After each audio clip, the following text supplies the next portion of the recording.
Welcome to our channel. Today we how to set up Sprout Social AI to automate engagement replies, complete guide step by step clearly. First, log into your Sprout Social account. Navigate to the Smart Inbox section from the main dashboard.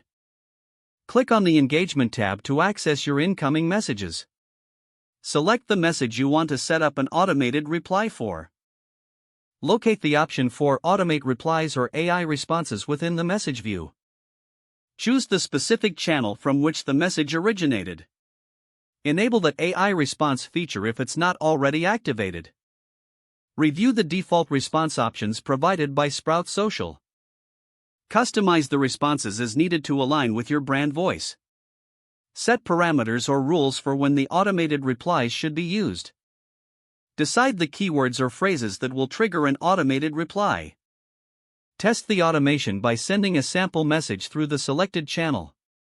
Monitor the responses to ensure they are engaging and appropriate. Adjust the keywords and responses based on the test results. Regularly review automated engagement to maintain relevance and effectiveness. Implement feedback from your team to refine the automated replies. Keep track of engagement metrics to gauge the success of your setup. Make adjustments based on data insights for continuous improvement. With these steps, you can efficiently set up Sprout Social AI to automate engagement replies.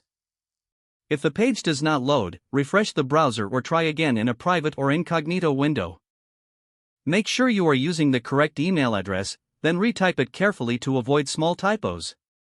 If your password is not accepted, use the reset option and create a new strong password you can remember.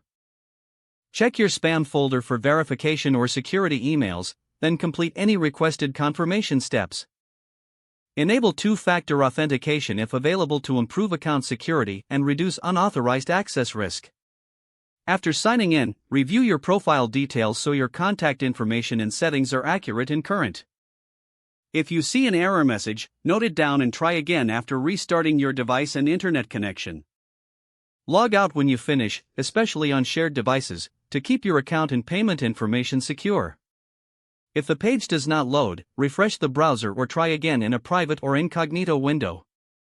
Don't forget to like this video and subscribe to our channel for more step-by-step tech guides.